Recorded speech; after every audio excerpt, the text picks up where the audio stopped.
الحمد لله رب العالمين والصلاة والسلام على أشرف المرسلين نبينا محمد وعلى آله وصحبه أجمعين والتابعين ومن تبعهم بإحسان إلى يوم الدين.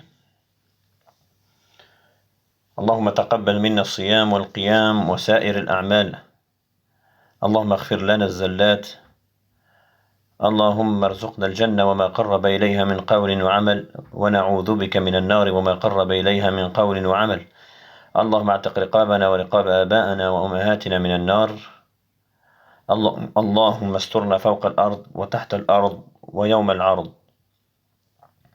اللهم بلغنا ليلة القدر واجعلنا ممن قام رمضان إيمانا واحتسابا وممن صام رمضان إيمانا واحتسابا. Nous continuons notre série Un verset, une histoire. À l'époque du prophète sallallahu alayhi wa sallam, le prophète sallallahu alayhi wa sallam à Médine avait des appartements. Ces appartements étaient petits.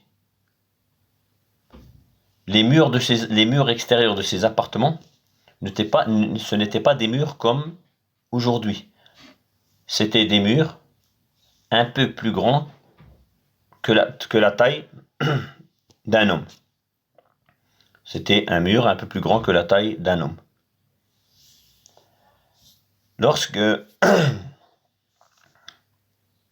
prophète sallallahu alayhi wa sallam était dans ses appartements avec ses épouses, et lorsque les gens venaient, les Médinois, les gens de Médine, les compagnons du prophète sallallahu alayhi wa sallam venaient appeler le prophète sallallahu alayhi wa sallam, il le faisait avec respect et il l'appelait Ya Rasulullah ou Ya Nabi Allah. Un jour, des Bédouins, une tribu parmi les Bédouins, sont venus à Médine pour voir le prophète sallallahu alayhi wa sallam, pour poser des questions au prophète alayhi salatu wa sallam, et ils l'ont appelé Ô Muhammad,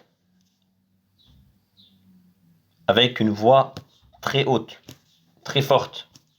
Ils ont élevé leur voix devant l'appartement du prophète sallallahu alayhi wa sallam en disant Ô Muhammad, sors à nous.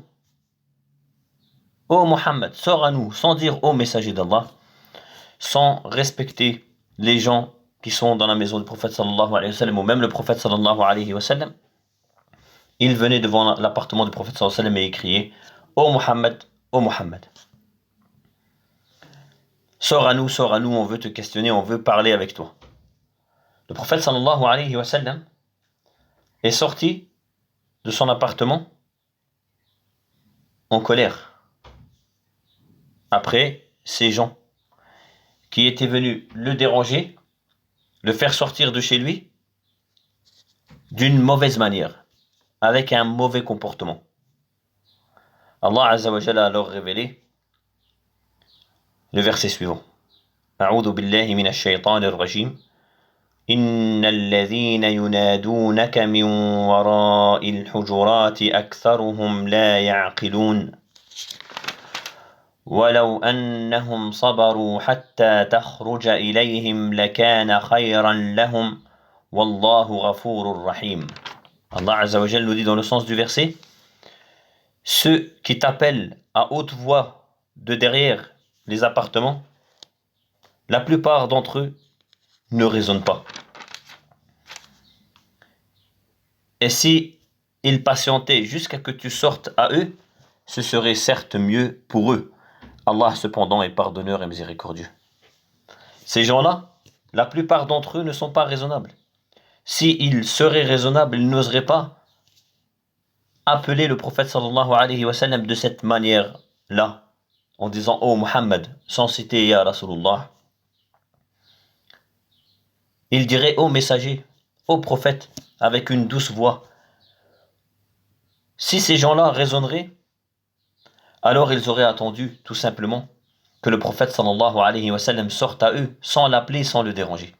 Il serait sorti et ils l'auraient vu à l'extérieur et ils auraient posé les questions qu'ils avaient à poser à l'extérieur sans avoir à déranger le prophète sallallahu alayhi wa sallam. Mais la plupart d'entre eux ne raisonnent pas, comme le dit Allah subhanahu wa ta'ala. S'ils auraient attendu à l'extérieur jusqu'à que le prophète sallallahu alayhi wa sallam sorte à eux sans le déranger, ça aurait été mieux pour eux. Mais malgré ça, malgré ce mauvais comportement, malgré cette mauvaise manière, Allah est pardonneur et miséricordieux. Allah leur pardonne et leur fait miséricorde. Subhanahu wa ta'ala, nous demandons à Allah Azza wa Jal qu'il nous pardonne et qu'il nous fasse miséricorde. Dans ce verset, on apprend à se comporter lorsqu'on va ou lorsqu'on se rend chez une personne. On n'appelle pas devant sa porte. Bien sûr que là, l'exemple cité, c'est le prophète sallallahu alayhi wa sallam, mais c'est valable et c'est un comportement à avoir avec tout le monde. Lorsque tu vas voir une personne, tu cries pas à voix haute devant sa fenêtre ou devant sa porte pour qu'il sorte. Tu l'appelles poliment, en respectant les gens qui sont avec lui à la maison et en respectant le voisinage. Voilà comment le Coran a appris aux Bédouins à se comporter lorsqu'ils se rendent chez le prophète sallallahu alayhi wa sallam. Et ainsi il nous apprend à se comporter lorsqu'on se rend chez les gens.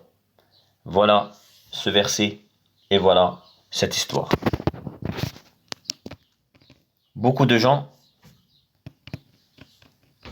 ont demandé de parler sur Salat al-Eid.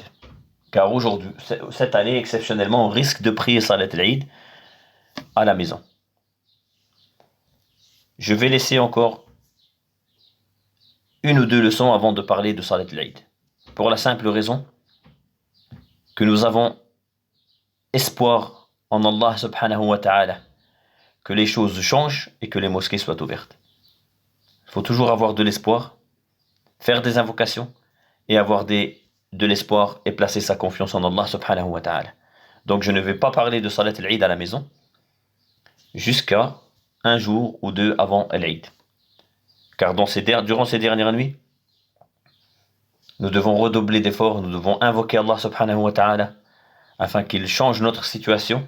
Et Allah Azza wa Jalla est capable de toutes choses, afin qu'il change notre situation et que nous puissions aller prier Salat al-Eid dans les mosquées ou dans les musallas. Donc je ne vais pas m'avancer à parler de Salat al-Eid à la maison. Nous avons espoir en Allah subhanahu wa ta'ala, nous l'invoquons, Allah subhanahu wa ta'ala, et nous plaçons notre confiance en Allah subhanahu wa ta'ala, et Allah Azza wa Jalla est capable de toutes choses, et Allah Azza wa Jalla est capable de changer notre situation, afin que nous puissions prier Salat al-Eid comme on le fait d'habitude. Si un ou deux jours avant Salat al-Eid, avant l'Eid, nous ne voyons pas une issue pour que les mosquées s'ouvrent, ou pour qu'on puisse prier Salat al-Eid ensemble comme on le fait d'habitude, alors à ce moment-là, nous parlerons comment prier Salat al-Eid à la maison. Wallahu a'lam, wa sallallahu wa sallam, wa zid wa barik ala abdika wa rasulika nabina Muhammad. سبحان ربك رب العزة عما يصفون والسلام على المرسلين والحمد لله رب العالمين.